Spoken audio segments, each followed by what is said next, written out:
हरियाणा में भ्रष्टाचार रहित नेता की छवि रखने वाले अनिल विज ने क्या किसी मासूम को झूठे केस में फंसाने की कोशिश की?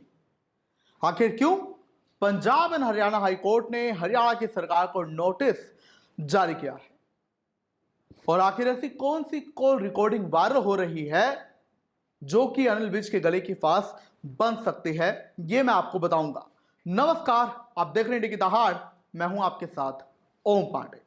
अनिल विज को हर कोई सिर्फ इसलिए नहीं जानता है कि वो 7 बार के विधायक हैं या मंत्री हैं, बल्कि वो लोगों की समस्याओं को सुनते हैं और त्वरित कार्रवाई के लिए आदेश भी देते हैं।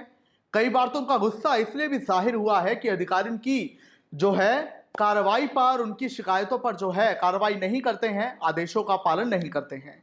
बहरहाल, अब एक और कॉल रिकॉर्डिंग वायरल हो रही है जहां यह कहा जा रहा है कि ये अनिल विज की रिकॉर्डिंग है। साथ ही कुछ और रिकॉर्डिंग वायरल हुई जहां पर यह कहा जा रहा है, जिनके माध्यम से यह कहीं ना कहीं प्रकट हो रहा है कि अनिल विज ने किसी को झूठे केस में फंसाने के लिए कहा है। बहरहाल, इंडिया की दहाड़ इस रिकॉर्डिंग या इन बातों की पुष्टि नहीं करता है, लेकिन जो हुआ है Punjab and Haryana high court में जिस याचिका पर सुनवाई की गई है वो मैं अब आपको बता रहा हूं।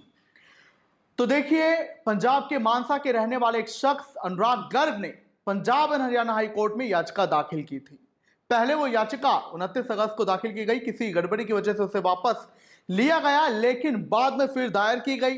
अब याचिका में क्या था? याचिका में उस शख्स अनुराग गर्ग ने यह कहा है कि हरियाणा की सरकार में मंत्री अनिल विज ने मेरे परिवार वालों को झूठे केस में फंसाने की कोशिश की है। उन्होंने हमारे एक मैरिटल केस में टांग अड़ाकर इस मामले को जो है नया मोड़ देने की कोशिश की है और मेरे परिवार वालों को गलत तरीके से फंसाया गया है।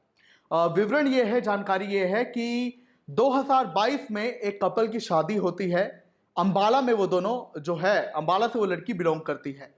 आपकी जानकारी के लिए बता दें कि ये जो शख्स अनुराग गर्ग, इसका परिवार पंजाब के मानसा में रहता है, लेकिन अनुराग गर्ग और उसकी जो पत्नी थी वो दोनों बेंगलुरु में जॉब कर रहे थे।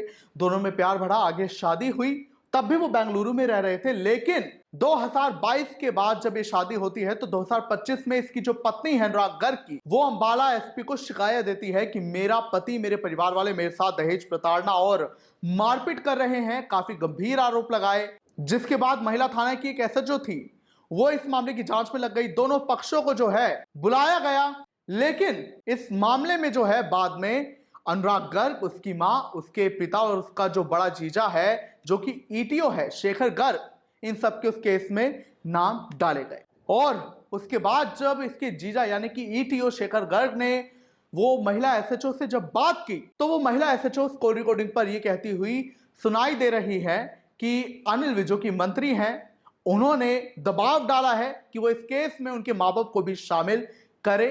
तो ये बात उसने तब इस बात पर खुलासा करते हुए कहा कि अनिल विज ने दबाव डाला, तभी हमने उसके मां बाप का नाम इस केस में शामिल किया है। जिसके बाद उस शख्स ने जो है इस मामले में याचिका दायर की है। और इसी पर कोर्ट ने जब ये सुना तो कोर्ट ने भी टिप्पणी की कि कॉल रिकॉर्डिंग से ये लग रहा है कि अनिल विज ने एसपी और एसएचओ को इस मामले को जो है बंद करते हुए एक नया झूठा मामला बनाने के लिए कहा, दबाव डालकर, और परिवार वालों को भी इसमें वैवाहिक मामले में फंसाने को कहा। जिसके बाद हाईकोर्ट ने नोटिस जारी किया है हरियाणा की सरकार को और जवाब मांगा है। फिलहाल मामले की अगली सुनवाई 13 अक्टूबर को होगी और इसी मामले पर अनिल विज ने भी अपना बयान दे दिया है। अनिल विज ने कहा है कि अभी मामला चूंकि कोर्ट में है तो मैं इस पर कोई भी पक्ष नहीं दे सकता हूं। और उन्होंने ये भी कहा कि मेरे पास कई लोग अपनी समस्या लेकर आते हैं, मैं संबंधित अधिकारियों से उनकी समस्या के निपटारे के लिए बात भी करता हूं, तो मुझे नहीं पता ये कौन सा मामला है। और हम भी आपसे यही कह रहे हैं कि ये जो कॉल रिकॉर्डिंग की बातें सामने आई हैं उसकी पुष्टि हम नहीं करते हैं। कोर्ट में जो याचिका दाखिल की गई, याचिका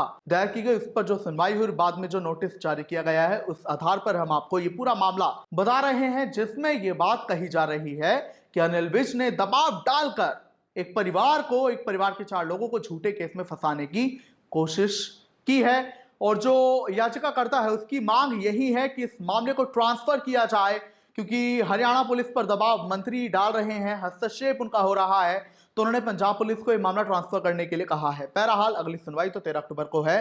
अब देखना होगा क्या कुछ आगे निकल कर आता है और जवाब में क्या कुछ हरियाणा सरकार कहती है। क्या कुछ आप कहेंगे इस पर? हमें जरूर बताएं।